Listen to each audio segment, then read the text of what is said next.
여러분 반갑습니다. 첫 단순히 이렇게 만나서 기분이 아주 좋고 한편으로는 좀 떨립니다. 떨려요.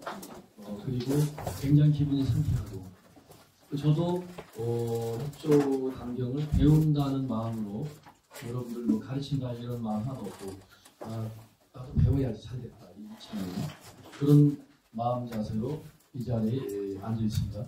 다만 스님으로서 제가 늘 뭐 자랑도 아닌 자랑같이 약 50년 전에 48년 전에 불교에서 출가해서 일단 그 어떻게 보면 오리지널 전통식 불교 경전 공부를 했고 수행을 했죠.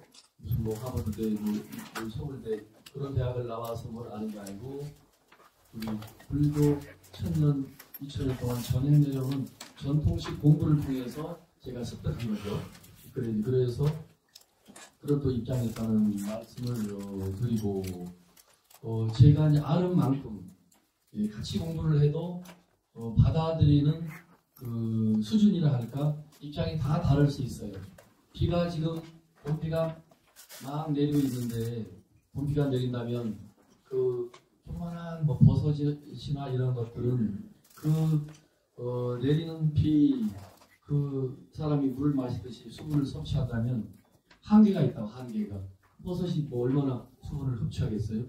큰 소나무는 그냥 몇 마씩 흡수해도 부족할 수 있겠죠. 같은 육조단경을 배워도 첫 줄 한 줄만 딱 들어도 엄청나게 큰 반향을 일으키면서 자기 자신에게 큰 어떤 충격적으로 어떤 깨달음이 올 수도 있고 한 권을 다 배워도 내가 뭘 배웠지 이거 뭐야 뭐 이럴 수도 있고 그 모든 것은 가르치는 사람의 강사가 잘 가르치거나 못 가르치거나 당연히 영향이 있겠죠. 그러나 그 외에도 많은 여러분 자신 스스로가 어떻게 이 육조단경을 지금부터 끝날 때까지 배우는데 그 배우는 자세가 어떤 하느냐 그 여하에 따라 흔한 말로 천차만별로 그 육조단경을 배운 사람인데도 이 50명이라면 다 제각각 육조단경에 대한 이해 정도가 같을 수는 없어요. 그 말씀 이해되죠? 네. 자, 불교대학 강의 자료를 표시로 한번 펴보세요. 불교대학 강의 자료에서 제가 지금 11시, 10시 예불도 안 들어가고 종부소에서 제가 직접 이게 만들었어요. 종부소 직원들하고 같이 불교대학 학군도 인문반도 학군을 줬는데 우리는 이 지금 와 똑같이 해서 더 이쁘게 만들었어요. 경전반이니까 더 이쁘게 해주려고. 자, 그래서 학군을 먼저 일단 읽습니다. 자, 백양사 불교대학 학군 시작. 백양사 불교대학 학군 우리는 상고에 기대하며 불자면상과 기도 수행 정법의 앞장서는 진실 불자가 되자. 우리는 발심 행자로 진심 가심 권력 화합으로 충만한 진실 불자가 되자. 우리는 도망가의 인연을 소중히 생각하며 생활 속에서 육바라밀을 실천하는 진실 불자가 되자. 세 번 다 진실 불자가 되겠습니다 라고 다짐하는 게 되겠습니다. 그 내용만 가지고 본문에 안 들어가도 몇 시간 또 이야기해도 끝나지 않을 사실 내용입니다. 자, 넘기면 강 건너 천자위는 지혜라고 있죠. 네. 이제 지금 우리 육조단경 경전반에 다 처음이지만 작년에 금강경 경전반 말고 이번 경전반 육조단경에 등록하신 분들 손 들어보세요. 작년 말고 한 분, 두 분 모셔봤는데 어제는 그런 대부분은 다 이제 저랑 같이 1년 내내 일주일마다 한 번도 안 받고 이걸 읽었어요. 그 의미가 아주 깊어요. 그 앞에 있는 거는 우리 조계종 전통식 한글 반야신경 번역인데 그렇게 1000번 읽는 거 하고 이 베트남 스님이면서 약 50년을 프랑스 그 필럼브리지라는 명상센터를 세워가지고 달라이라마 이상으로 세계적인 큰 스님으로 존경받던 스님이죠. 곧 뭐 100살 가까이 다 살았어요. 우리 식으로 말하면 따라해 보실래요? 일행 스님. 일행 스님. 한일자의 행동하는 일행입니다. 그 틱야탄 발음으로 틱야탄 발음이 아니고 베트남 발음으로 틱 해보세요. 틱. 틱. 우리 낫 할 때 낫. 나. 한국 할 때 한. 한. 발음이 어려워요. 틱낫탄. 근데 틱낫탄 그게 되죠. 틱낫탄. 발음대로 틱낫탄 해도 됩니다. 일행 스님이시고 우리 같으면 우리 한국의 기준으로 맞추면 성철 스님이나 또는 저의 통사 직계 노 스님이셨던 근현대의 가장 큰 도인 스님으로 존경받았던 통도사 금나감의 누구시죠? 아시는 분? 오, 아시는 분? 경봉 스님. 그 정도 되는 분이에요. 굉장한 분이에요. 그분이 평생을 세계, 이분은 영어와 프랑스, 베트남 사람이지만 영어와 프랑스 말이 자유자재로 되니까 베트남이 프랑스 지배를 받았죠. 그러니까 당연히 프랑스 말을 배울 수밖에 없었고 미국 프린스턴 유학을 가서 젊은 나이에 비교 종교학을 하면서 박사학위까지는 받지는 않았지만은 일찌감치 또 유학도 하고 그러니까 일단은 언어가 되는 거예요. 그게 이제 세계적인 사람이 될 수 있는 거죠. 성철 스님이나 우리나라에 위대한 스님이 많은데 직접 영어가 안 되니까 옆에 두고 통역을 데리고 가야 되니까 장애가 많죠. 틱야탄 스님은 그런 면에서는 세계적인 큰 스님이 되는 조건을 갖추고 있었던 거죠. 그리고 본인이 또 한용운 스님 뭐 이상 갈 정도로 위대한 시인이에요. 대단해요. 그리고 붓다 석가모니, 붓다 우리 부처님 일대기를 소설 형식으로 해서 이따가 두꺼운 소설도 책도 내신 분이고 책을 냈다면 보통은 30만 부, 100만 부, 200만 부, 300만 부씩 판매가 되는 그런 세계적인 이제 스님이에요.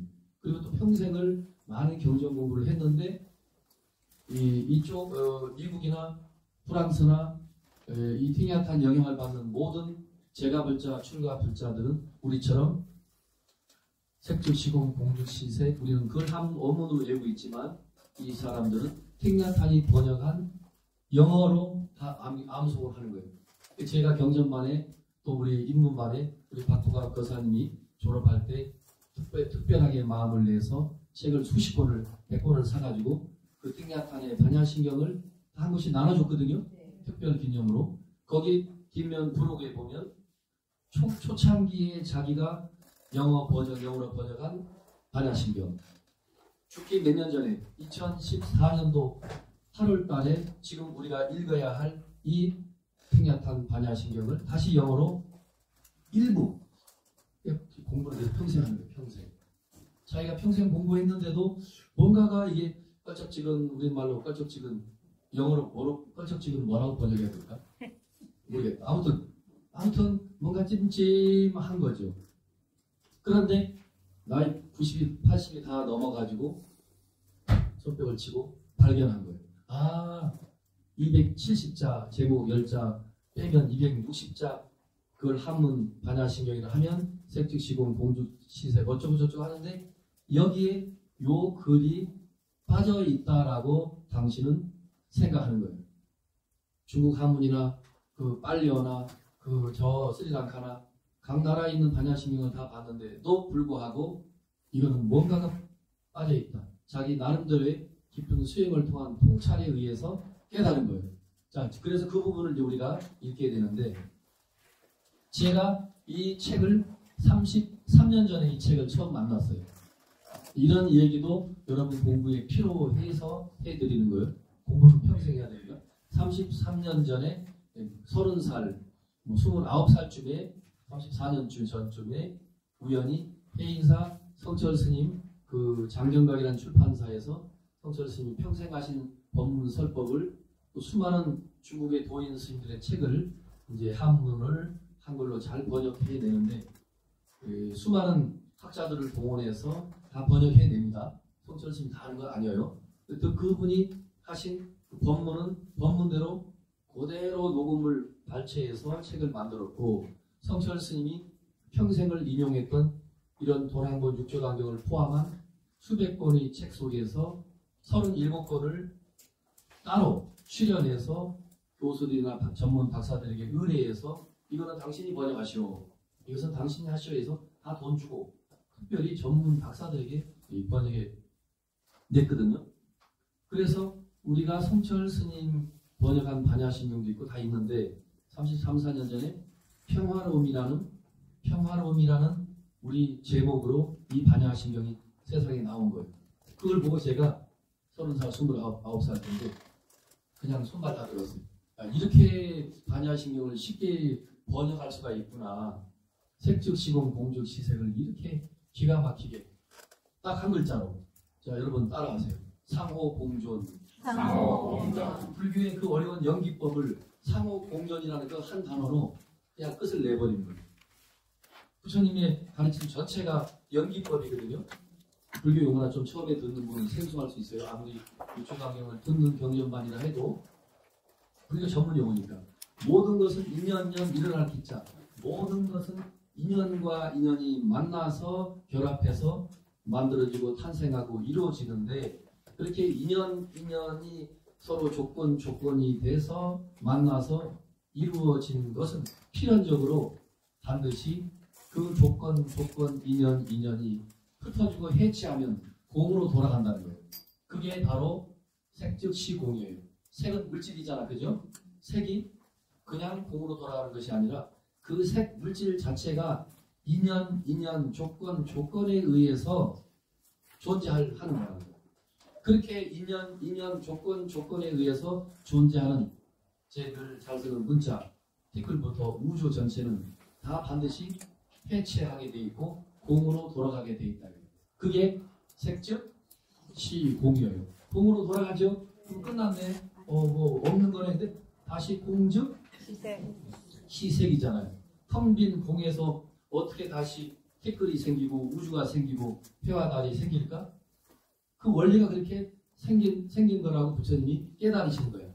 공에서 머무르는 것이 아니고 다시 그 공에서 다시 조건이 서로 만나면 지금 이 순간도 여러분이 이제 학교에서 배우셨고 또 안 배우셨어도 원체 TV, EBS 교육방송도 많고 하니까 지금 이 순간도 깐난 아이가 태어나듯이 우주 세계에 끝없는 새로운 신성, 새로운 별들이 사람이 태어나듯이 탄생한다고 그러죠? 그걸 인정하죠? 과학이 인정하잖아요. 그래서 이 순간에도 끝없는 해와 달이 생기고 해와 달도 별입니다. 별 똑같아요. 우리가 인정하는 해와 달, 명왕성, 천왕성 할 거 없이 지구, 지구를 중심으로 요거 하나의 세계를 하나의 태양계라면 이 무한한 우주에서는 무한한 태양계, 무한한 우주 세계가 끝도 없이 지금 이 순간도 탄생하고 있다는 거예요. 이게 진짜 신기해요. 그냥 기독교식으로 그거 다 하나님이 만든 거야 라면 간단한데 부처님은 깨달으시기를 연기라는 두 글자로 아하 이것은 그야말로 조건과 조건이 만나서 탄생하는 것이고 조건과 조건이 다시 흩어지면 공으로 돌아가는 거구나 라는 그 사실을 부처님이 6년 깊은 참선, 통찰, 명상, 사유 어떤 이름을 갖다 붙이던지 간에 깊은 통찰을 하신 결과 그 깨달음의 결과물이 바로 연기법이에요. 우리가 육조당연히 배우지만 육조당연 전체도 또 다른 의미에서 그 부처님의 가르침을 육조라는 해능이라는 스님이 등장해서 중국 스님이죠. 앞으로 배우겠습니다만 그 해능 스님의 입을 통해서 중국 사람인 해능을 통해서 부처님 경전이 중국으로 건너오고 712년에 돌아가신 분이니까 벌써 서기 한 100년 이쪽 저쪽에 불교는 중국에 이미 다 들어와가지고 거의 육조 해능 스님 시절에는 중국의 모든 교학적으로 이 학문적으로 완전하게 그 불교가 체계가 완전히 잡힌 그런 시대예요. 그런 시대임에도 불구하고 육조 스님 시대에 와서는 그런 모든 화엄하기든 무슨 법화경, 법화학이든 그 수많은 불교 전문 그 교학이 발달됐는데도 불구하고 육조해능 스님이 그거 말고 그리 된 거죠. 그거 말고 우리 중국 사람들에게 맞는 그 새로운 이제 불교를 주창하게 돼요. 그 새로운 불교의 가장 핵심이 지금 우리가 배워야 될 육조 단경이거든요. 그런데 이 팅야탄 스님은 제 표현에 의하면 또 다른 육조해능 스님인 거예요. 저만 이렇게 말할 수 있는 거죠. 제가 그렇게 이해를 하니까 여러분은 거기에 동의를 안 할 수도 있고, 그래서 이분이 그렇게 공부를 열심히 하면서 쉽게 반야심경을 쉽게 불교를 쉽게 우리에게 전달해 주려고 얼마나 공부를 많이 했겠어요. 얼마나 정말 대단히 공부를 하셨거든. 육조 단경도 역시 마찬가지 앞으로 배우겠습니다만 아주 불교를 무슨 어렵게 설명하지 않고 견성, 자기 성품을 보면 누구나 다 부처다. 어떻게 보면 견성 그 두 글자가 처음이자 마지막이는지도 몰라요. 육조 단경은 처음도 견성하자, 마지막에도 견성인 거예요. 자기 내면의 부처님 생명인 불성을 발견하는 그 일, 자기 내면의 부처님 생명을 불성을 하잖아요. 그 불성을 깨친다고 하든지 발견한다고 하든지 본다고 하든지 뭐라고 표현했든지 간에 육조해능 스님으로 인해서 볼견자, 성품성자, 견성이라는 두 글자가 중국 천하에 완전히 그 견성 두 글자로 중국 불교를 완전히 뒤집어 놓고 지배했다고 해도 과언이 아니에요. 그런데 우리가 지금 읽을 이 팅야탄의 반야심경은 또 다른 의미의 나는 육조 단경이 아닐까. 자, 읽습니다. 자, 강건도 시작. 강건도 잠자리에 이르는 지혜에 당세음보살이 강건도 잠자리에 이르는 지혜에 반야바라밀다를 깊이 수련할 적에 오온이 모두 깨어있음을 면전 발견하고 이 깨우침으로 모든 괴로움을 극복하였느니라. 사리부트라여 이 몸 자체가 비어있으며 비어있음 자체가 이 몸이니라. 이 몸은 비어있음과 다르지 않고 비어있음은 이 몸과 다르지 않느니라. 느낌, 인식, 마음의 의지자로 의식 또한 이와 다르지 않느니라. 사리부트라여 모든 현상은 비어있음의 도식을 지나나니 그 참된 본성은 태어남도 없고 죽음도 없고 존재도 없고 비존재도 없고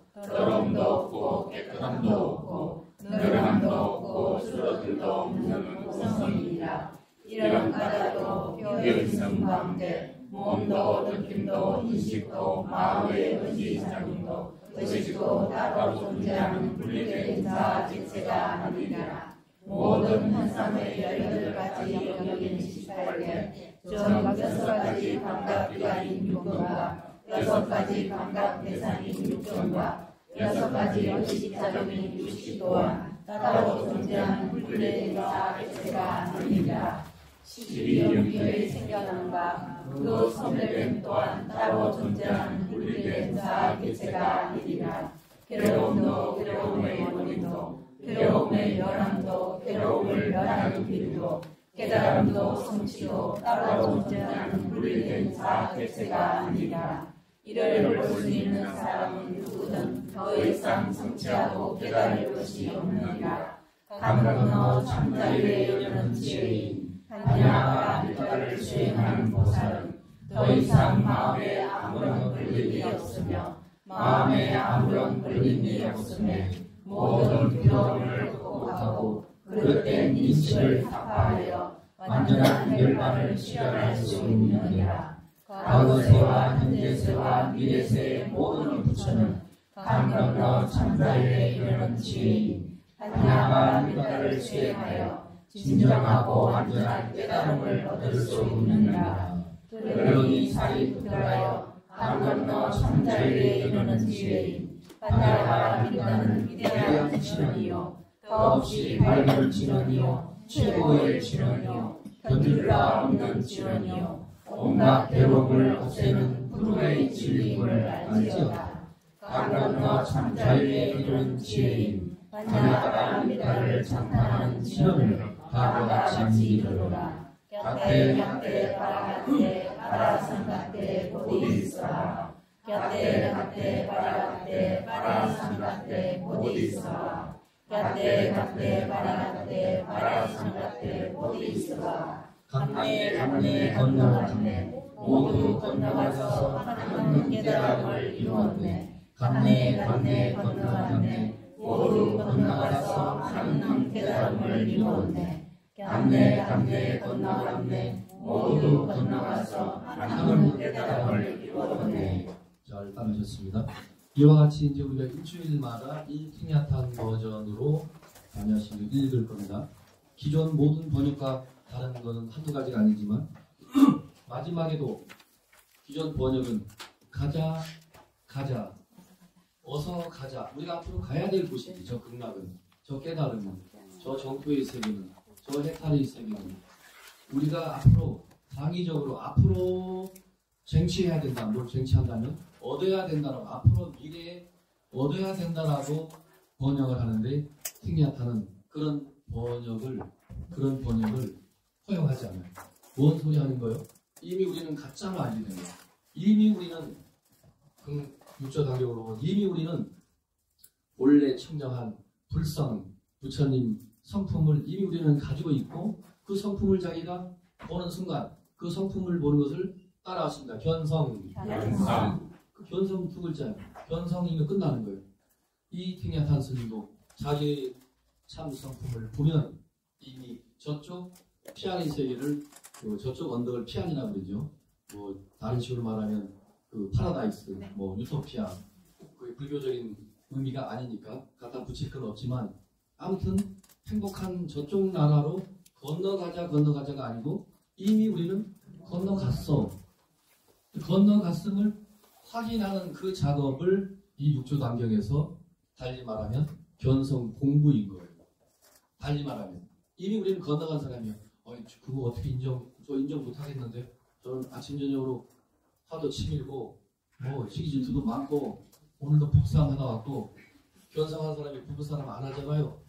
뭐 오늘도 이웃집 친구랑 한바탕 했어요. 근데 내가 견성했다고요? 완전 엉터리 아니에요? 육조단경은 그걸 허용하지 않아요.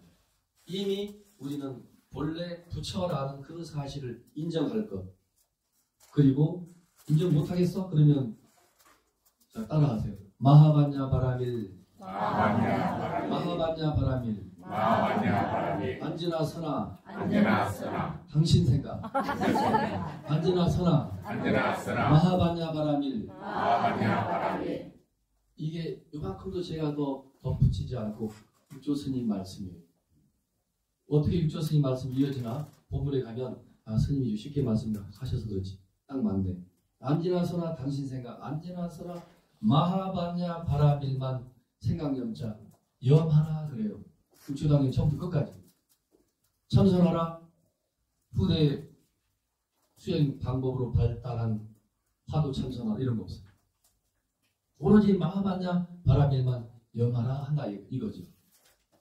그러면 본래 자기가 부처라는 그 사실을 바로 견성하게 된다는 거예요. 바로 견성하게 된다는 거지. 10년 20년 닦고 뭐 3000배 하고 무슨 5대 보국을 다니고 세계 무슨 성지순례를 다니고 뭐 끝없는 무슨 수행을 해서 부처를 이루는 것이 아니라 육조단경에서는 즉각적으로, 자 따라해보세요. 즉신성불. 그게 바로 육조 스님의 가르침이에요. 즉신, 이 몸 가지고 바로 자기의 성품을 보면 그게 바로 부처야 라고 중국 사람들에게, 그 당시 중국 사람들에게 가르쳐줬고, 그 가르침이 바로 중국 그 600년 700년 동안 어마무시하게 발달한 중국 불교, 인도에서 들어온 불교가 완전히 꽃을 그냥 불교 최고 경전이 화엄경이거든요. 그것도 벌써 400년대 통도사에 지금 하고 있는 화엄경을 가지고 화엄살림 하죠. 그게 벌써 중국에서는 300년 400년대에 이미 대학 학교의 박사 같으면 그 연구 논문들이 수없이 나오면서 최고의 절정을 이루어요. 최고의 절정을 이룸에도 불구하고 중국 사람들이 어려워해요. 그 어려워하는 그 이후에 육조가 해능이 나타나서 그야말로 쉬운 불교로 우리들을 변성하도록 이끌어주고 있는 거죠. 자, 제가 일부러 지금 결론만 이렇게 두 장을 지금 띄워놔서 한번 보세요. 결론으로. 이거는 이제 천천히 집에서 보시면 되는데, 자, 여러분들에게 이제 많은 자료를 보여주면서 이제 강의를 할 겁니다. 이게 지금 제가 4월 1일 날 일본을 가서 한국 조계종 교토에 있는 고려사의 방장 스님으로 취임하는 추대된 73세 우리 나이 대구 풍천사라는 큰 절을 운영하고 동화사 승가대학 또 동화사 불전연구원 교수 또 충남 예산 수덕사 승가대학 교수도 단임간 하셨으면서 또 늦게 공부도 열심히 해서 동국대학교에서 우리가 지금 배우는 육조단경을 포함한 이런 그 선사상을 따라하세요. 남종. 조계종 하듯이 남종입니다. 육조해능 스님이 남쪽에서 출신이니까 그 육조해능 스님을 중심으로 새롭게 혁명적인 새로운 불교를 남종 불교라고 하는 거예요. 남종 불교를 안 하고 그냥 일명 남종선 그래요. 자, 따라하세요. 남종선.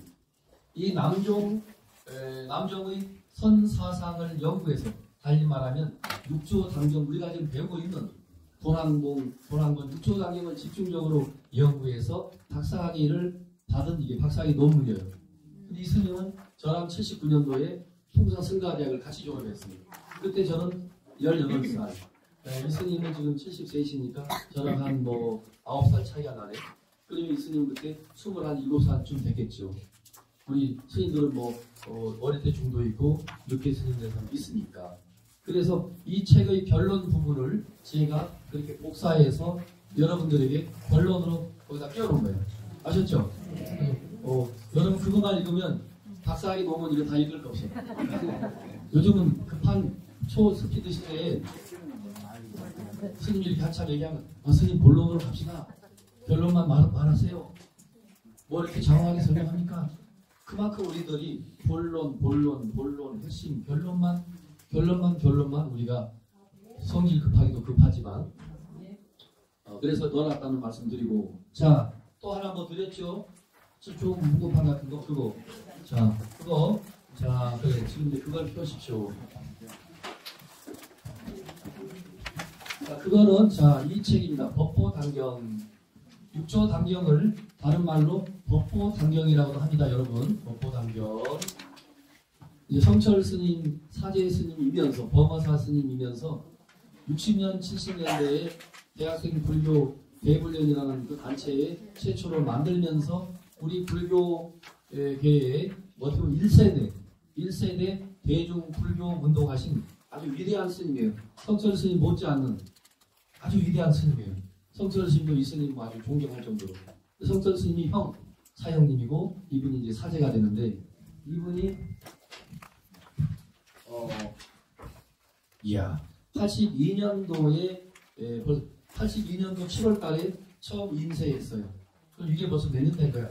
40년, 50년, 40년 넘었죠? 그죠? 43년 됐네. 43년 이상 됐죠. 오래된 책이에요.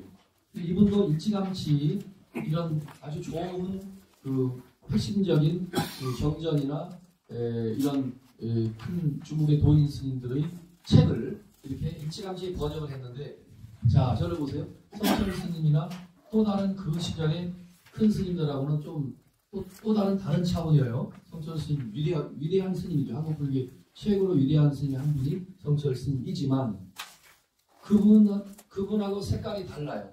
이분은 제가 볼 때는 일찌감치 그 시절에 대학을 좀 다니시다가 건강이 안 좋으시면서 출가하신 분인데 이미 위를 다 3분의 1을 잘라내고 그리고 출가해서 기적적으로 수행을 하고 71 정도의 이제 입적 열반하십니다. 참 지금 생각하면 아까우신 인물이에요. 근데 보현보살 같이 아주 청소하고 이분 인터넷에 사진 찾아보면 그렇게 눈이 학같이 맑고 학이 눈이 맑나? 표현을 잘못했다. 학같이가 아니고 뭐라 해야 되나? 사슴같이 이 표현을 눈이 아주 그리고 딱 쳐다보는 순간 야 진짜 스님이다. 어떻게 저렇게 얼굴이 맑을 수 있을까 하고 느낄 정도예요. 제가 92년 1월 21일부터 92년 12월 25일 크리스마스까지 딱 1년 동안 서울에서 1년간 청량선원이라는 그 시내에 절을 하나 만들어서 운영한 적이 있어요. 오대산 상원사에 있는 그 유명한 고등학교인가 중학교 그 국어책 기행문에도 나와 있는 방하람 스님 들어보셨어요? 어디 국어책에 나오는데 여러분은 고등학교를 안 나오셨나?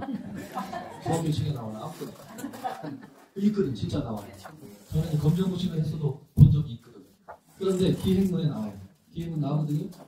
6.25 때 우리가 이제 다시 공격 당하고 또 북한 괴뢰물을 또 밀어 올리고 어쩌고저쩌고 하다가 오대산에서 다시 우리가 철수해야 되는 마당에 유엔군하고 함께 오대산 월정사 상호사를 다 폭격을 해야 돼.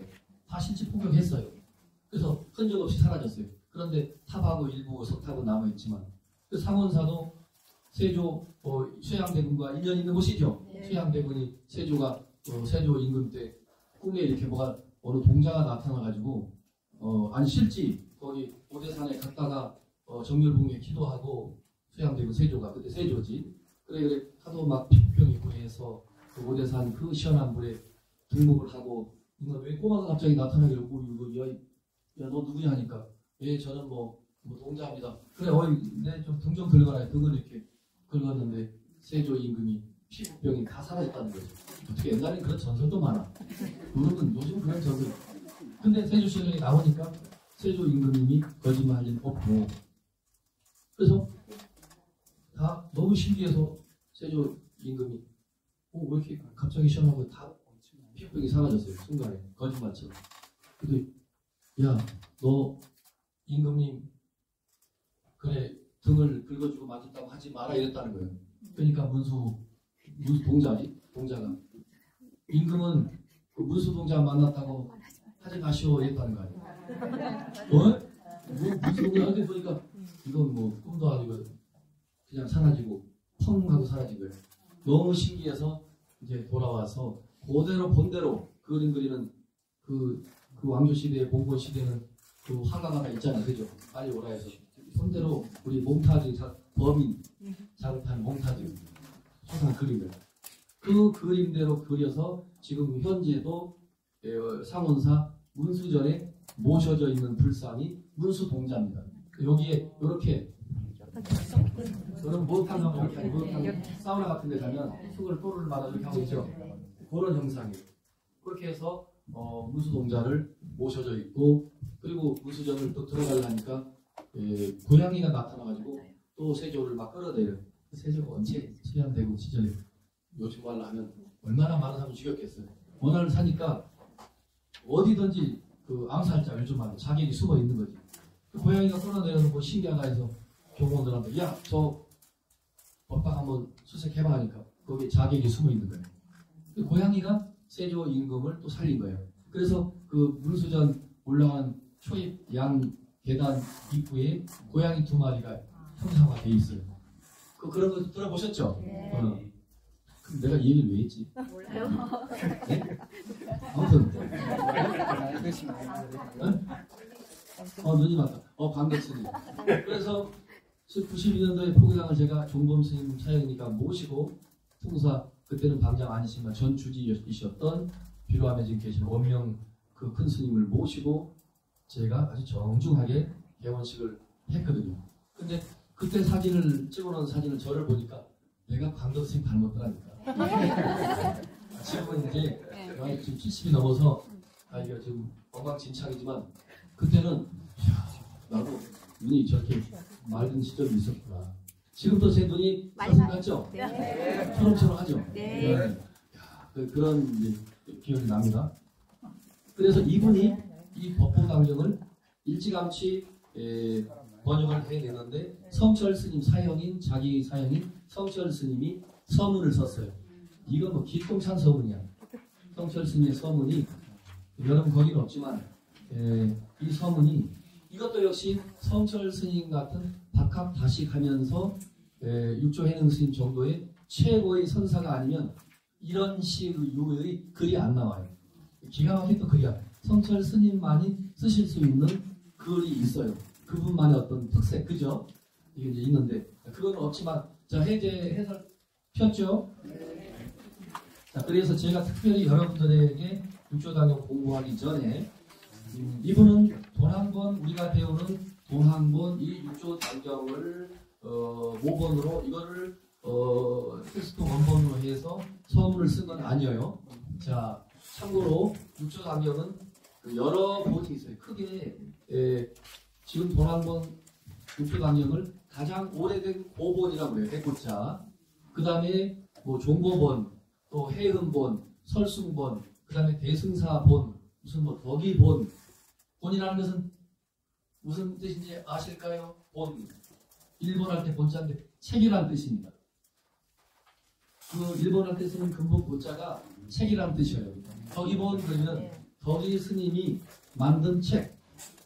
또 설승본 그러면 설승이라는 스님이 재편집한 육조당경을 설승본 그래요. 대승사본 그러면 대승사라는 절에서 다시 재편집하면서 찍어낸 책을. 그런데 크게는 5종, 6종이 있지만 그 이외에도 육조 스님 사후에 돌아가신 이후에 끊임없이 저마다 이게 육조 스님의 설법집이야라고 하면서 각각의 스님들에 의해서 전승된 육조당경이 수십 종인 거예요. 어떤 것은 많이 보태진 게 많아요. 그냥 원래 육조당경이 뭐 한 100페이지라면 중간에 나타난 육조당경들은 150페이지, 뭐 200페이지 분량이 많이 늘어나 있어요. 그러나 근본적으로 이 돈한권 육조당경과 비교해 볼 때 그 내용을 더 풍부하게 했을 뿐이지 뭐 다른 것은 아니에요. 육조당경 육조 스님의 말씀을 더 조금 풍부하게 꾸몄다는 뭐 그렇게 여러분 이해하시면 되겠고, 그 다음에 이 법보당경 이것은 광덕스님이 번역한 이 법보당경은 덕이 중국의 몽산덕이라는 스님이 몽산덕이 스님이 그동안 애프터 전해 내려오는 수많은 육조당경을 구해서 보시고, 무슨 말씀인지 알죠? 제가 지금 이렇게 육조당경 번역본을 써놨죠. 이런 수많은 책들을 보고 아이고 이건 이거 좀 빼자, 이건 넣자 해가지고 다시 오차 탈자도 뭐 고치고 하면서 뺄 거 빼면서 다시 만든 책이 덕이본 육조당경이에요. 근데 이게 그래도 이 중국, 한국, 일본에 돈한권 육조당경이 발견되기 전까지 많이 이게 대중화된 책이에요. 이 덕이본이 이것이. 우리나라 보조스님 고려 말에 보조스님 같은 경우도 이 책 본 건 아니고 이 책보다 조금 먼저 나온 책을 뭐 보신 것 같아요. 보조라는 스님도 지금 생각하면 엄청 일찍 돌아가셨어요. 보조국사 진울, 보조국사 진울 스님이 53세에 돌아가십니다. 근데 죽기 3년 전에 이 육조당경을 만나요. 그리고 아주 감동의 도가니야. 보조 스님이 죽기 지금으로 말하면 굉장한 그 선사이면서도 아주 학자적인 스님이에요. 벌써 20대 30대에 보조 진울이라는 스님은 한국의 큰 인물 몇 명만 지나면 신라의 원효 의상도 있겠지만 고려의 보조, 조선의 서산 이렇게 몇 명만 꼽으라면 그 손가락 꼽는데 들어가는 스님이에요. 신라에는 통 털어서 뭐 원효 의상을 한다면, 근데 원효를 빼고 원효, 고려의 보조, 조선의 서산 이렇게 칩니다. 네. 그런데 죽기 3년 전에 이 덕이본 말고 또 다른 육조당경을 어서 중국에 들어왔겠죠. 그걸 보고 이 보조 스님이 결정적으로 깨달아요. 불교에서 말하는 변성, 깨달음이 결정적인 깨달음을 또 얻어요. 그래서 당신 평생 죽기 3년이 돌아가셨지만 나의 진정한 내 수행의 스승은 육조당경을 스승으로 삼고 중국 송나라의 화두참선, 우리가 지금 백양사가 화두참선으로 하한거 동한거를 앞으로 계속 하겠지만 그 화두참선의 그 원형을 그리고 아주 체계화를 시킨 진정한 주인공이 중국 송나라에 따라하세요. 대해 스님. 대해종고. 대해 큰 지혜란 뜻입니다. 그 마루종자, 그 높을 빛난 고자 대해종고인데 그 대해종고 스님의 화두 참선과 관련된 책을 자 따라가세요. 서장. 이름 그대로 편지 장자입니다. 편지로 주고받은 그것도 거의 100% 그 송나라 시절에 국무총리 뭐 예를 들면 장차관 뛰어난 학자들과 교류한 편지를 모아서 만든 책이 뭐라고요? 서장. 자, 대해보각 따라서 대해보각 선사 서 원래 이름이 그거예요. 대해보각 무감지선이 이름이 두 개인 것처럼 대해보각 선사의 편지 글로만 만들어져 있는 글이 있다 이거지. 그 줄여서 서장 그래요. 자, 그래 다시 정리하고 1교시 마칩니다. 그러면서 이분이 덕이본을 그래도 가장 우리나라에 대중화된 이 덕이본을 참고로 하면서 우리 감독 스님은 우리가 지금 배우는 도난본 육조당경 다 보셨어요. 그것도 다 보시면서 당신이 그 지금 여러분 나눠준 그 해설판을 쓴 거야. 여러분들이 육조당경을 이제 배우시려면 집에 가셔서 그 해설판을 다 보고 읽어보세요. 어떻게 보면 우리 동시대 사람이라고 할 수 있는 광덕 스님이 저 천년 전 사람도 아니고 불과 얼마 전에 돌아가신 광덕 스님이 우리가 소통이 되는 그리고 같은 문자 언어를 쓰고 대화가 좀 되는 그런 스님이 책에 있게 아주 멋지게 이 육조당경에 대해서 당신 이해하신 대로 해설판을 써놓은 거야. 이해됐죠?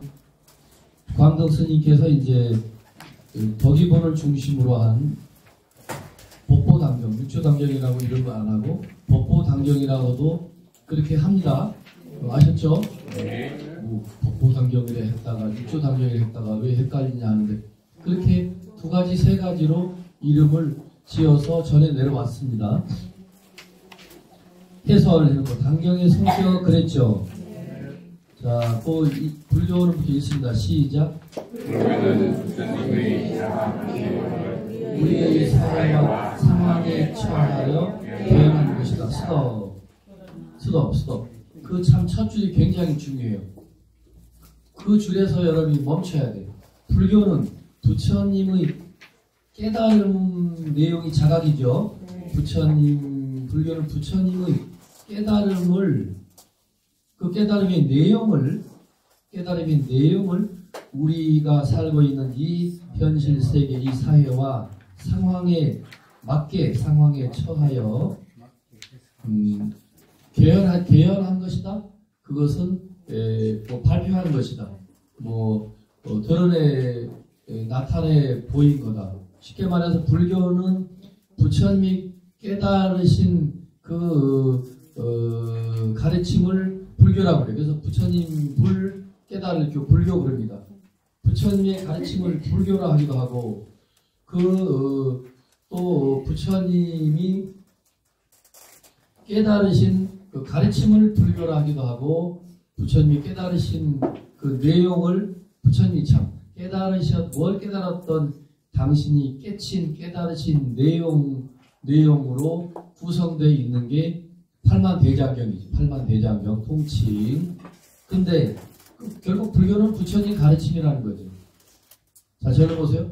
간단해. 불교는 부처님 가르침이다. 그 가르침의 핵심 내용은 뭔데? 육조스님 버전으로 말하면 견성 공부다. 그거 다합니다. 불교는 뭐야? 부처님 가르침. 그 가르침의 핵심 내용은 뭔데? 견성 공부야. 견성. 자기의 성품을 보는 것. 그게 다라는 거죠. 근데 또 달리 말하면 견성, 볼견자, 성품성자. 불교는 부처님 가르침이면서 그 가르침의 내용을 구성하고 있는 것은 모든 생명은 다 견성, 볼견자.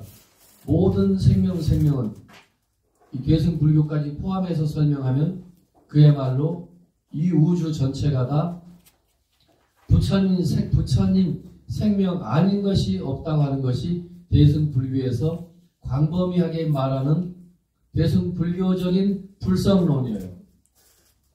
보통은 그냥 인간과 뭐 동물과 다 포함해서 그냥 그런 넓은 의미의 중생들에게는 다 부처가 될 수 있는 씨앗, 부처가 될 수 있는 그 씨앗을 다 본래 잠재 잉태하고 있다 이거죠. 때를 만나면 비를 머금고 어쩌고 저쩌고 하면 그 씨앗이 싹이 트겠죠. 싹이 터서 열매까지 이제 맺는데 그것이 완전한 이제 깨달음이겠죠. 완전한 깨달음. 불교는 부처님 가르침이고 그 가르침의 내용은 부처되는 가르침인데 달리 말해서 모든 중생은 본래 부처님이다 라는 그 사실이에요. 모든 사람은 본래 부처님이다. 근데 육조 스님은 그것을 달리 표현해서 맞아. 본래 우리는 부처야. 그래서 이 육조당경 첫 시작을 하면 선지식 드려. 꼭 육조 스님은 여러 번 이렇게 안 하고 중국 사람이면서도 그 우리가 선지식이라는 말은 굉장히 거룩하게 쓰거든요. 위대한 스승님 그런 뜻이 포함되어 있어요.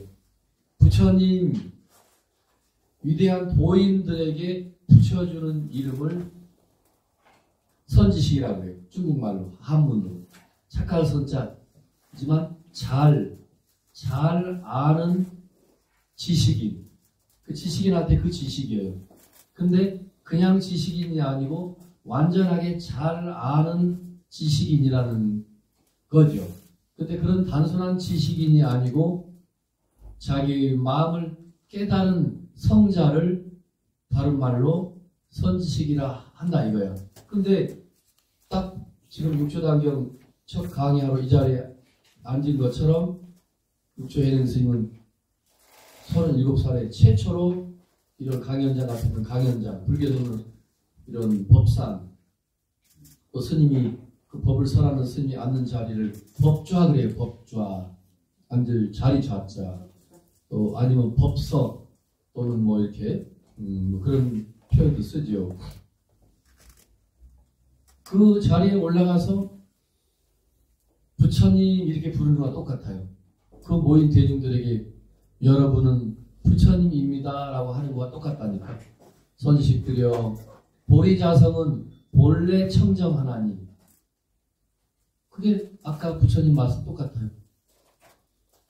모든 중생은 본래 부처다 이거야. 그 말을 해능 스님 입을 통해서 나오는 말은 모든 사람은 본래 부처다라는 그 말을 부처라는 말을 빼고 보리자성은 이렇게 말을 바꿔요. 보리는 깨달음을 말해요. 길도자로 표현도 해요. 보리를. 인도의 말입니다. 보리.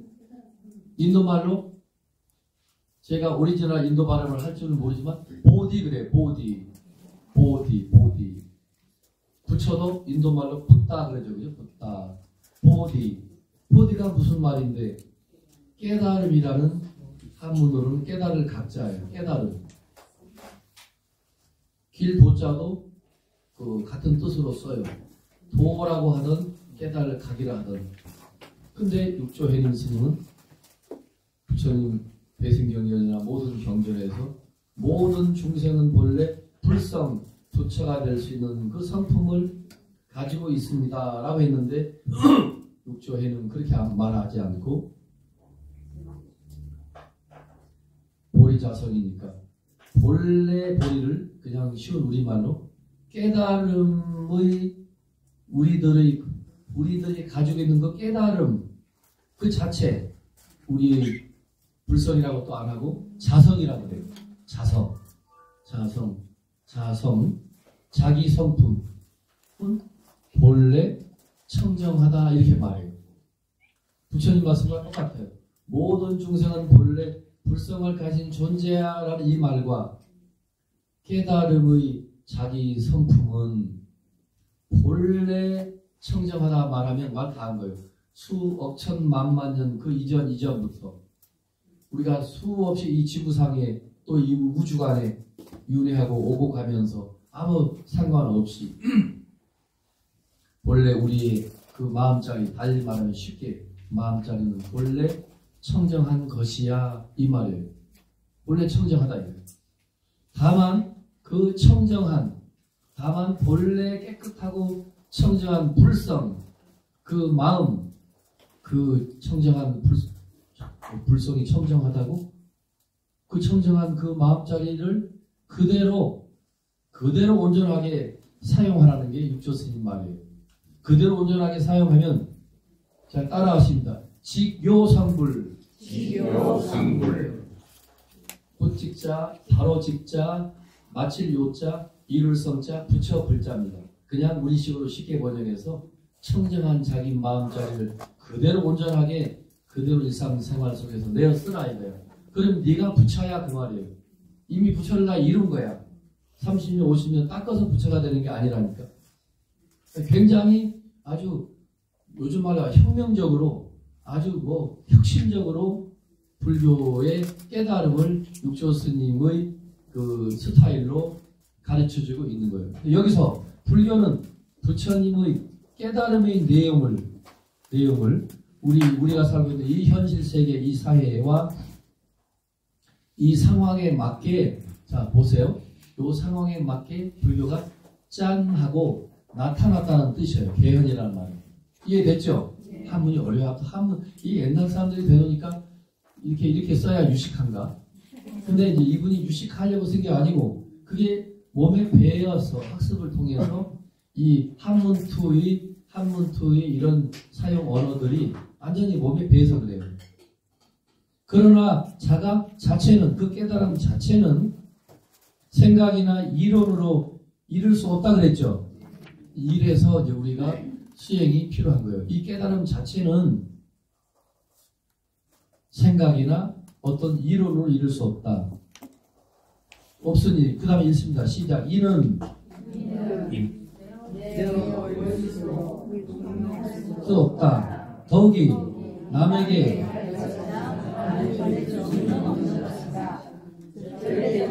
주체적이며 또한 전성적인 수밖에 없기 때문이다.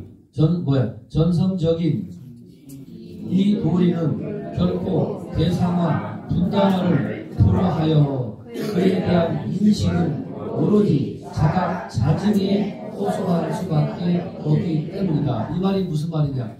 결국은 아주 멋진 표현을 다 광덕스님이 동원했지만 이 자각 스스로 깨달아야 될 뿐인 거지. 자, 제가 지금 이 물을 한 잔 마십니다. 스토롱을 빨아먹었는데 이 물 맛이 지금 내가 미지근한 물인지 찬물인지는 마셔본 사람만 알아요. 그죠? 제가 지금 미지근한 물을 마시고도 살이 칠 수 있어요. 아우 시원하다. 근데 사실 이게 뜨뜻미지근하거든요. 근데 아우 시원해 그러면 아 누가 이렇게 종소에서 시원한 물을 갖다 놨나 보다. 제가 살이 친 거거든요. 이거 지금 물이 뜨뜻해요. 근데 결국은 마셔보지 않으면 모르고 우리는 짐작해요. 아 스님이 설마 스님이 거짓말할까? 뭐 차가운 물인가 보다 하는데 실제 이런 비유가 맞을지 모르지만 이 깨달음이라는 것은 결국 자기의 문제인 거예요. 자기의 문제야. 누구 속일 수도 없어. 그래서 오로지 자기의 문제라는 거죠. 그래서 자각 스스로 깨닫는 것, 자증이라는 것도 스스로 같은 말이에요. 자각이나 자증이나. 자 보세요. 스스로 자자, 증명사 할 때 증자지만 증득할 증자예요. 여기서는 증득, 무엇을 얻는다는 거예요. 스스로 깨닫거나 스스로 이 보배 같은 자기 마음 자리를 스스로 얻거나 했을 때 비로소 서로 이렇게 눈을 쳐다보고 아무 말을 하지 않아도 그냥 알 뿐인 거예요. 그래서 또 이제 이야기가 나오는데, 그래서 중국의 약산 유엄이라는 스님, 유명한 성철 스님, 경공 스님 같은 도인을 찾아가서 이제 질문을 합니다. 그 조고라는 우리 같으면 뭐 장관급의 큰 관리인데, 약산 유엄 선사라고 뛰어난 도인이 어디 계신다니까 깊은 산속에를 찾아갑니다.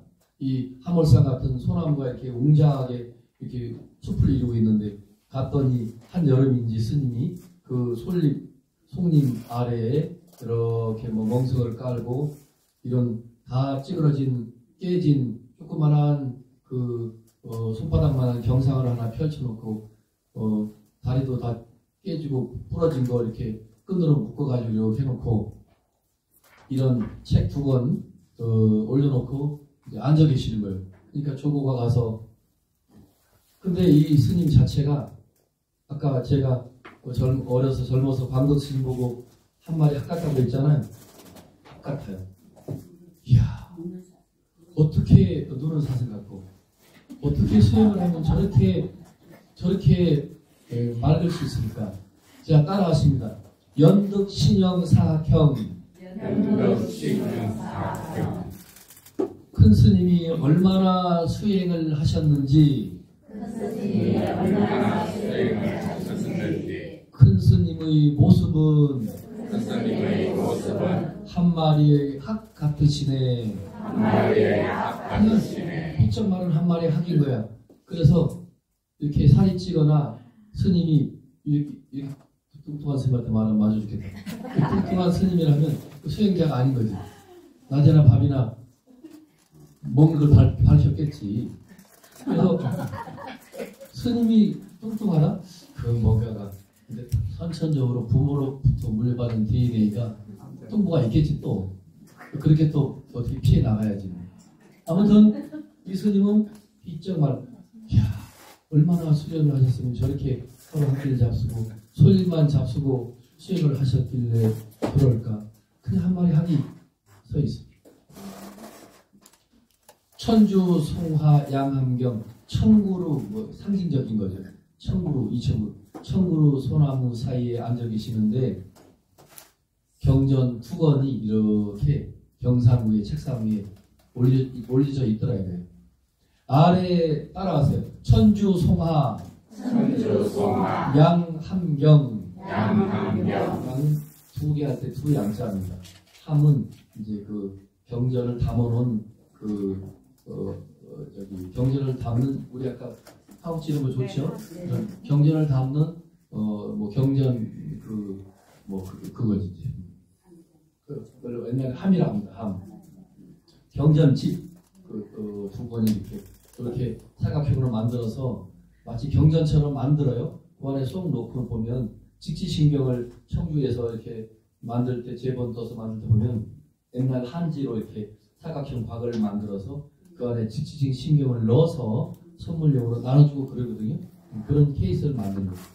천주송화, 청구 소나무 아래에 경전, 경 담은 그 케이스, 경 2권이 이렇게 있더라고요. 자, 따라하세요. 아래 문도 무여설. 내가 큰 스님께 여쭙기를 무엇이 도입니까? 큰 스님 답변하시기를. 큰 스님 답변입니다. 아무 말씀 안 하고 그냥 앉아 계시는 거예요. 그리고 그걸 불교 용어로 중국말로 한문 표현으로 따라하십니다. 양구. 그 양심할 때 진실 양자를 씁니다. 양구. 오래를 구자입니다. 잠시 머물러 있는 거예요. 무건하는 거죠. 무건하고 또 틀려요. 그 스님, 무엇이 도입니까? 하니까 가만히 계셔. 그러니까 이 조고가 이고입니다. 이고가 큰 스님 못 알아듣겠습니다. 말씀 없는 법문은 설법은 제 수준으로는 알 수가 없습니다. 다시 여쭙겠습니다. 큰 스님 무엇이 도입니까? 하니까 하늘에 저 구름을 이렇게 가리켜. 그래서 아래 문도 무여설 내가 와서 큰 스님께 도가 뭐냐고 물었더니 무여설 아무 말씀 없으시고 운제 청천 수제병 따라서 운제 청천 수제병 구름은 하늘에 있고 물은 물병에 있도다. 그렇게 말씀 안 하시고 무엇이 도입니까 하니까 그래서 이거가 찾아보니까 푸른밖에 없어. 무엇이 도입니까? 앞에 물병. 이게 이고가 깨달았어요. 말을 타고 돌아오면서 스님들 세계에서 하는 멋진 말입니다. 깨달음이 노래를 따라하세요. 오도송. 깨달음이 노래입니다. 그래서 자기가 화두를 들고 한 소식을 하면 반드시 깨달음이 노래가 시인이 아니라고 해도 뒤죽박죽 문법이 안 맞아도 툭 튀어나오게 돼 있어요. 돌아오면서 깨달은 거예요. 연덕 신영 사학형 얼마나 수련을 했는지 큰 스님이 뼈밖에 안 나와 있어요. 그래가지고 짠 해서 이렇게 우리 부처님의 이 고행상처럼 뼈밖에 안 나와 있어요. 이거 세상에 곧 죽을 지경이야. 어쩌면 저럴까. 이게 표범입니다. 이게 이제 파키스탄 국립박물관에 있는 겁니다. 이게 이제 그 후대에 만든 간다라 미술의 최고 걸작품이랍니다. 그 이전의 작품일 수도 있고, 청구로 소나무 아래 경 두 곳 올려놓고 앉아 계시는데 무엇이 도입니까? 물었더니 아무 말씀 없으셔서 다시 무엇이 도입니까? 했더니 한 손으로 하늘을 청천을 가리치고 운제청천, 구름은 하늘에 있고 물은 물병에 있느니라. 그런 약산 요원스님이 말을 했어요. 나중에는 못 알아들으니까 여보게 구름은 진리가 뭐냐 물으니까, 도가 뭐냐 물으니까 여보게 하늘에 구름이 있지 않냐. 예, 물은 물병에 있다. 이러는 거예요. 이고가 돌아오면서 시를 지은 거예요. 운제청천 수제병이라고. 아래 문도 무여설 운제청천 수제병. 이게 여기서 말하는 스스로 자각자증해야만이, 스스로 깨달아야만이, 스스로 그 깨달음 얻어야만이 아는 소식인 거지. 우리가 지금 글을 통해서 배울 뿐이지, 그냥 얼음얼음 짐작만 할 뿐이지, 견성을 천년만년 견성 말을 한다 해서 그 내게 아닌 거지. 그러니까 스스로, 자 따라하세요. 스스로 자각하고 자증할 때 비로소 견성은 나의 견성이 된다. 육조단계 공부 다 했어요. 이렇게 했습니다. 그래서 이제 넘깁니다. 그렇게 돼 있고, 그래서 이제 이번에 당경의 개요가 나오죠. 당경의 개요가 나오고 이제 앞으로 이 본문에서 이렇게 나올 겁니다. 그래서 당경은 육조해능 스님이 16년 동안 남둔의 기간을, 남둔이라는 것은 이제 남쪽에서 22자입니다. 남쪽에서 22자, 그 한문을 그대로 옮겨 써서 그래요. 남둔이라고 써 있죠? 네. 기간을 지내고 중국 보림사에 나타나셔가지고 이제 37세에 나타나서, 자 저를 보세요.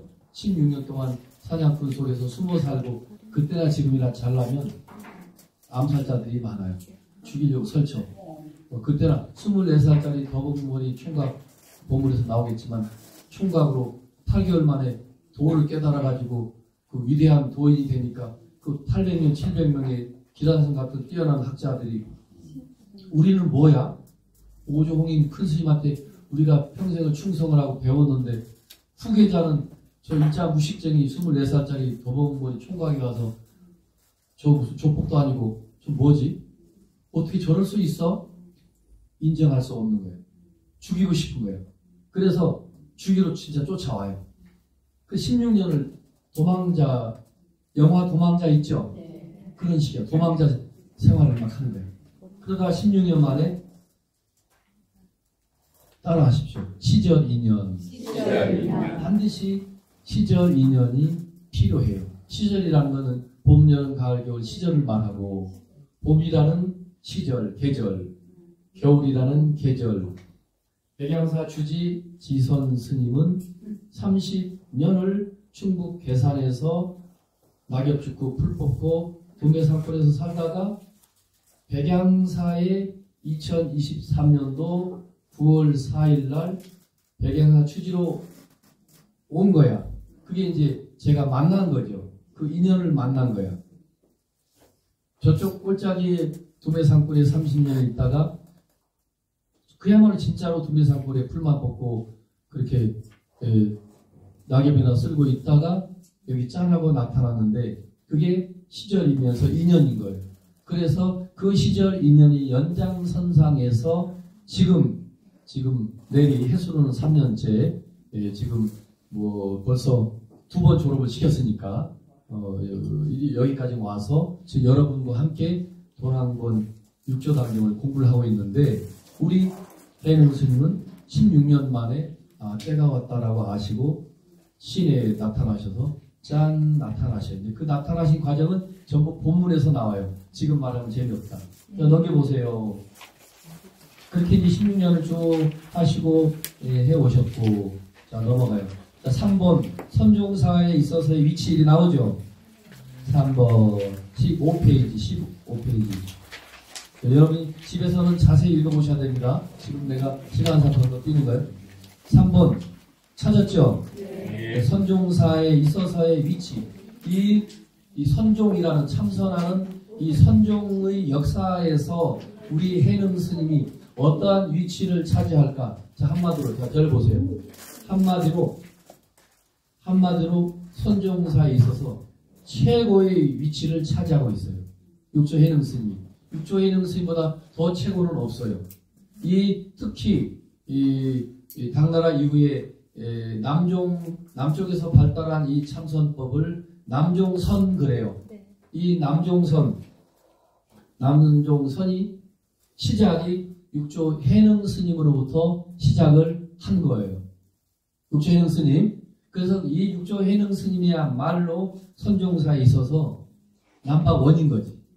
이분에 의해서 오늘날 이 동아시아의 특히 중국하고 일본을 관통하면서 흐르고 있는 이 참선불교, 견성불교, 자기 성품을 보면 다 부처가 된다는 이와 같은 견성불교가 그 시대 이후에 지금까지 동아시아를 다 지배했다고 과언이 아니에요. 이 참선불교로 다 지배를 해서 수행하면은 참선을 해야 되는 거예요. 그리고 수행하면 해능 스님을 만나야 되고 그리고 도난권 6조 단경을 반드시 봐야 돼요. 왜냐하면 그 이후에 수많은 남다긴다는 뛰어난 도인 고승들의 책이 쏟아져 나오지만 쭉 찾아가다 보면 그 원바다를 만나는 거죠. 원바다가 육조 해능 스님이고 그 뒤에 수많은 당송, 원명, 청 우리나라 조선 말까지 청나라 말까지 내려오면서 수많은 뛰어난 도인들이 있지만 어떤 의미에서는 다 뭐 신의 물이고 뭐 계곡이고 다 그렇죠. 근데 원류 원천을 찾아가면 원바다는 육조 해능 스님이 원바다인 거죠. 그 원바다를 우리가 알지 않고서는 그 후대에 그 발달된 불교만 화두참선이라든지 또 그 후대에 그런 큰 스님들의 나중에 만들어진 책만 보다 보면 문제가 있을 수 있어요.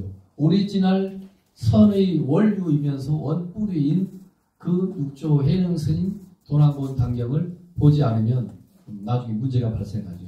선종사에 있어서는 더 말할 게 없어. 그래서 이렇게 말할 수 있어요. 불교하면 부처님, 그 다음에 큰 틀에서 마하가서 제1조니까 그 다음에 28대 조사 보리달마. 보리달마 어디 계세요 지금? 백양사 종무소에 계시잖아요. 앞에 여러분이 지금 보리달마를 모를까봐 목산 지은 큰 스님이 이렇게 백양사를 멋지게 중창해 놓으시면서 당신도 원래 선사거든. 목산 지은 큰 스님이 원래 선사입니다. 어릴 때 스님이고 본인이 보리달마를 너무 좋아하니까 저 앞에 저렇게 어마어마하게 세워놓은 거예요. 자, 석가모니, 마하가서, 28대 보리달마, 그 다음에 육조 해능. 말 다 했어요. 거기까지야. 부처님, 마하가서, 보리달마, 육조 해능. 그 나머지는 이름 몰라도 돼요.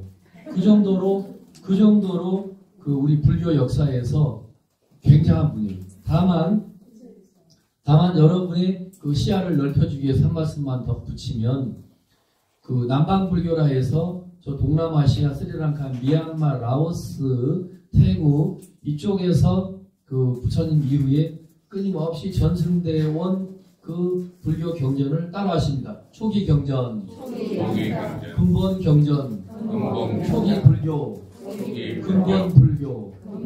그쪽 차원에서 수행해 오신 분들은 중국의 이 기가 막힌 새로운 불교를 몰라요. 지금은 책이 이쪽 저쪽 번역돼서 바뀌었지만, 그쪽은 오로지 부처님 근본 원시 초기 오리지널 부처님 가르침의 근거를 두고 소위 말해서 참선을 해왔던 거죠. 굉장히 복잡하다면 복잡한 참선을 하고 있어요. 지금 현재도. 근데 그게 오리지널인 거예요. 그게 따라 하십니다. 37가지 깨달음을 이루는 법이 있다. 37 보리 분법. 그게 중국에 고스란히 전해져 왔어요. 그래서 그 중국식으로 고스란히 번역돼 있어요. 그런데 육조해능 스님대 와서 다 잘라버리고 다 제거해버리고, 뭐 그렇게 복잡해. 견성하면 끝인데 뭐 그렇게 37가지나 돼. 그래서 그 37가지가 중국 천태정이 발전하면서 천태지선사라는 분이 인도의 그 부처님 수행법, 오리지널 근본 불교 수행법을 그대로 중국에 요만큼도 빠지지 않고 전승돼 있어요. 인도인데 중국 그 당시에 안 맞았던 거예요.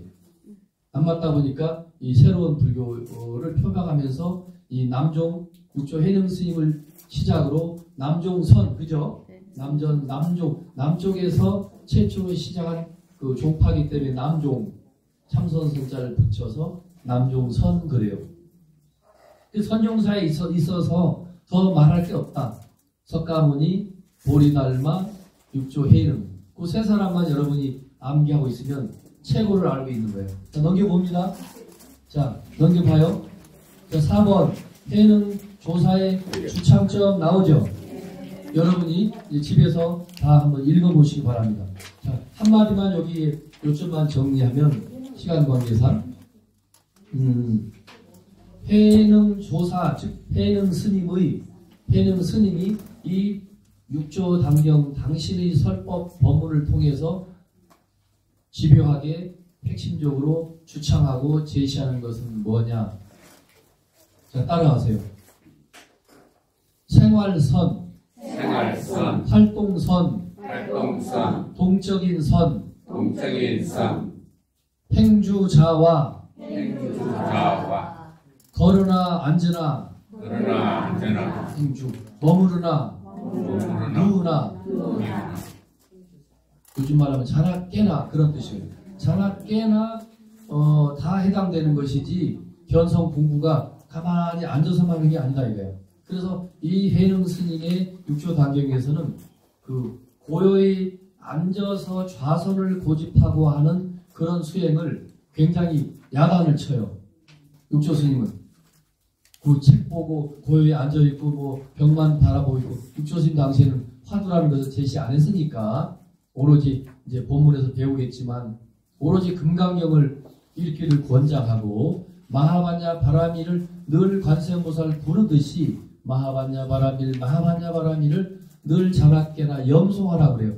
애우라 그 말입니다.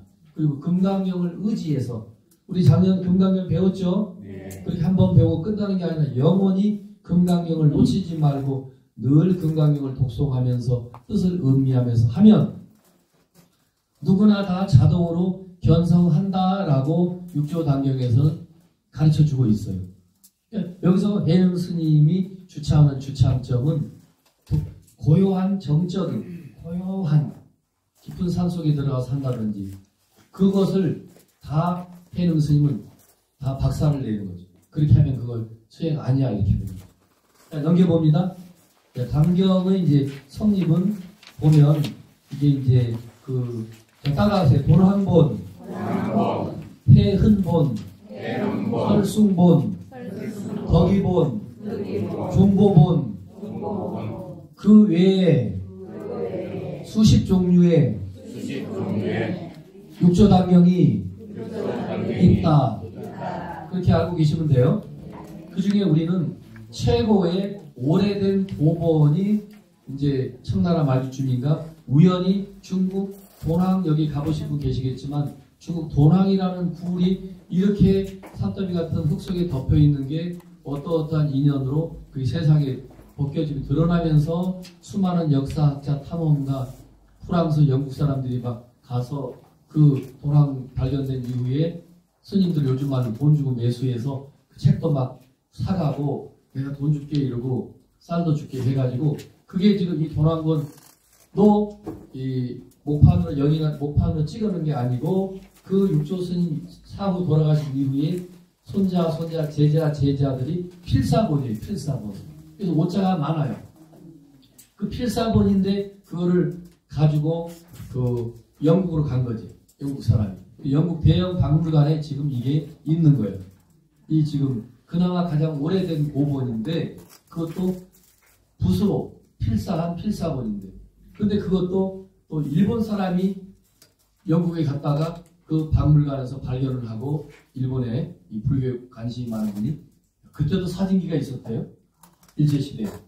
있었죠? 네. 사진을 다 찍어와가지고 사진판으로 책을 만들어내면서 연구를 해가지고 기존에 우리가 보고 있었던 수십 종의 육조 단경하고는 많이 다른 거야.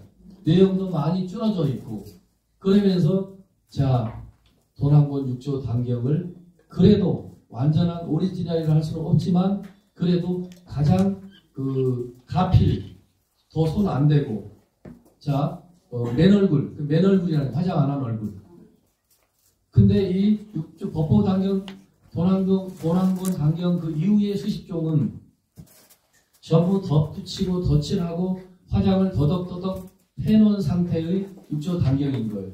그러니까 수많은 학자들이 아 오리지널 화장하지 않은 손대지 않은 뭐 오자가 있고 100개 쓰는 과정에서 문제는 있지만 그래도 이게 가장 오래된 거니 이거를 기준으로 해서 이쪽 저쪽을 다 통합적으로 살펴서 우리가 연구하자 해가지고 지금 여기 앞에 갖다 놓은 이 많은 책들이 다 그 연구한 책들이다 이거죠.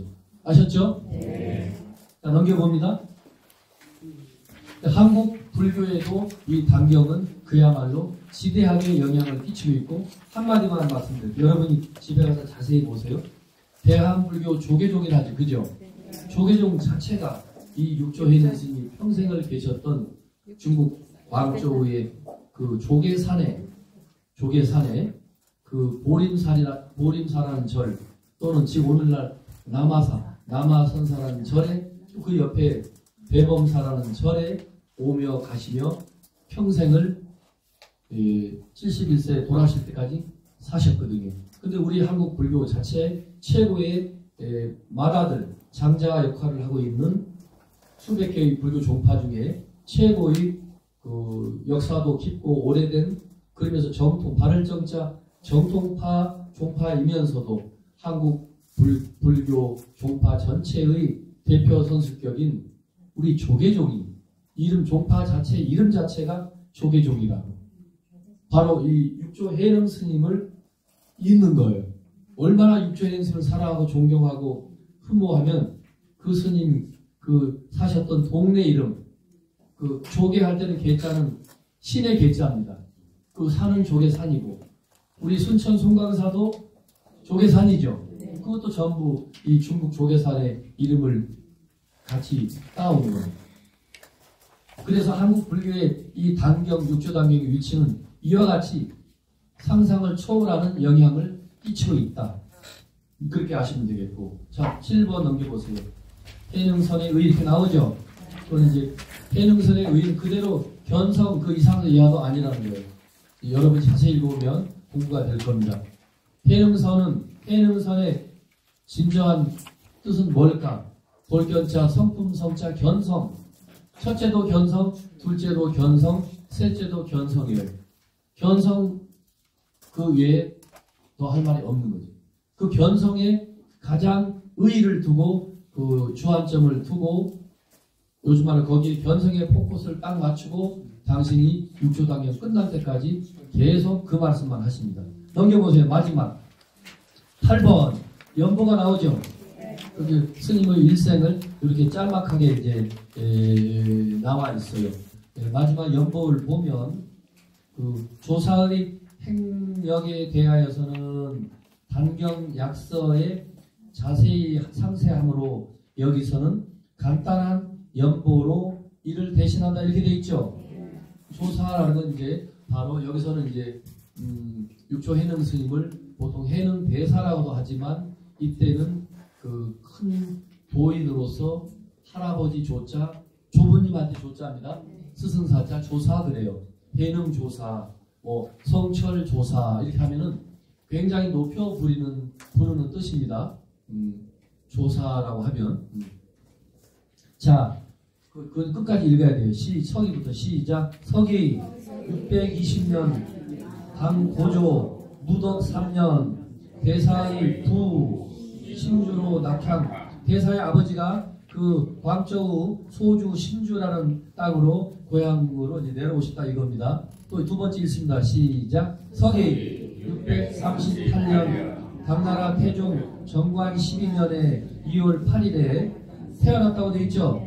서기 638년에 우리 해능 스님은 태어나셨고 아버지의 성은 노씨죠. 이름은 뭐죠? 아버지 이름은 행도입니다. 서기 640년에 어머니 때문에 큰일 난다. 어머니는 이씨입니다. 어머니는 이씨. 제가 남아선사에 가서 직접 참배하고 왔어요. 지금부터 13년 전에 통사 스님들하고 11명이 가서 남아선사에 직접 가서 그 나중에 기회가 되면 말씀드리겠지만 그 우리나라 그 자연 그 내장한 묘지처럼 이렇게 아주 완전히 동그랗게 공분을 해가지고 그 우리처럼 다 그 대리석으로 이렇게 무너지지 않게 받쳐놓고 거기에 노행도라고 분명히 써 있어요. 아버지 묘가. 그리고 어머니 묘는 뭐 이씨, 지, 묘 이렇게 써 있어요. 자, 서기 661년 당나라 고종 용삭 원년에 24세라고 그랬죠. 자, 그거 읽습니다. 시작. 24세 때 금강경을 만나 개화하고 자, 금강경을 만나 개호했다고 그랬죠. 개호가 무슨 말이에요? 깨달았다는 말이에요. 여기 한문을 안 써놔서 그래. 자, 오조의 의법을 받았다고 그랬죠. 자, 저를 보세요. 본문에서 계속 나옵니다. 오조, 자기의 스승인 오조에 제가 입고 있는 이 옷입니다. 가사.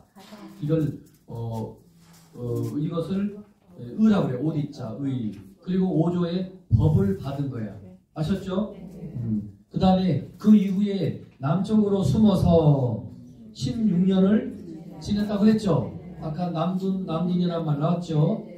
그 다음에 읽습니다. 서기 676년 당나라 고종 의복 원년에 숨어 지내기를 끝내고 마치고 1월 8일 광주 법성사로 나왔다. 동년 1월 15일에 삭발하고 2월 8일 구족계를 받다. 조사 39세다. 자, 저를 보세요. 저처럼 머리를 깎은 게 이 양반, 이 해능 스님은 39살에 깨닫기는 24살 청년 때 깨달아가지고 대조사가 됐는데도 불구하고 수많은 해방 놓고 죽이려는 사람들, 암살자들이 따라오니까 16년을 숨어 살다가 이제 나 죽일 사람 없겠구나 하고 보이니까 그게 왜 모르겠어. 알겠지, 그죠?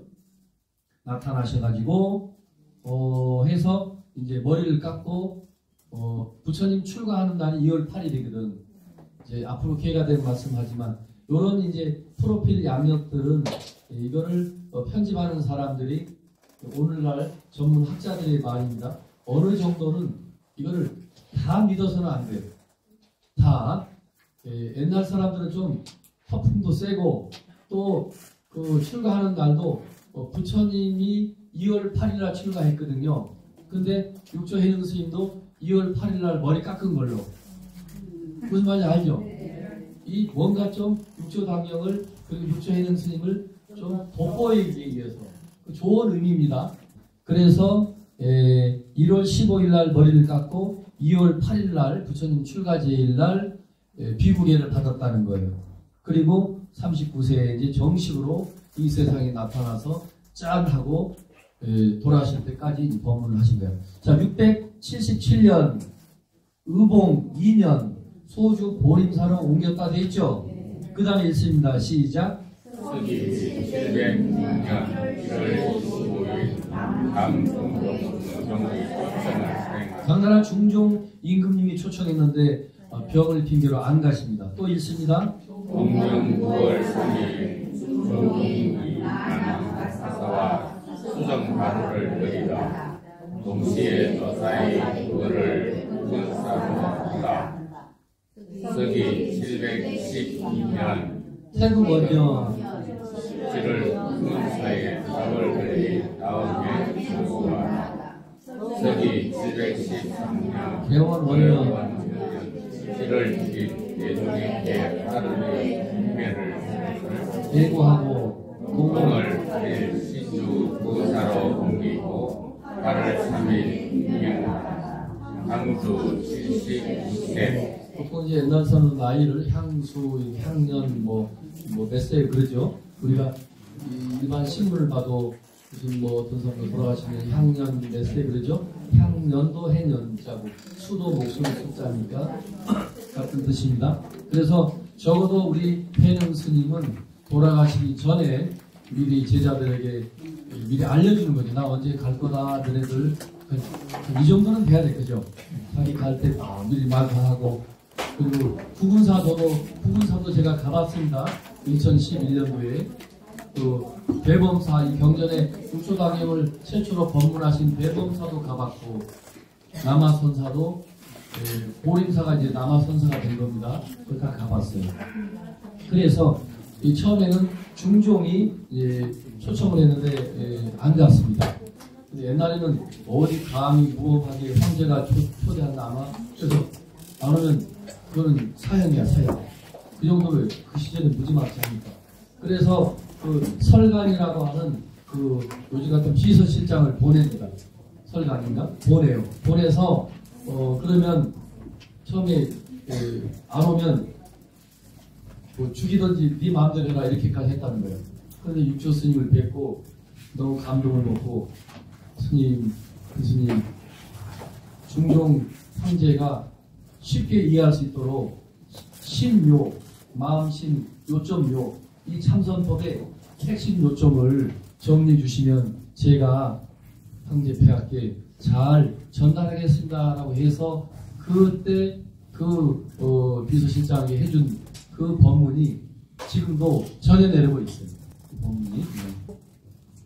오늘은 요 정도 하고 여러분이 이제 그 해설서를 집에 가셔서 일주일 후에 만날 거니까 해설서를 한번 읽어보시면 전체 본문에 들어가기 전에 이 광덕 스님이 잘 정리해 놓은 육조 스님 해설을 통해서 여러분들이 육조 당경이 이런 거구나 라고 어느 정도의 그림을 그리시고 다음 주에 선물하십시오. 선물하세요.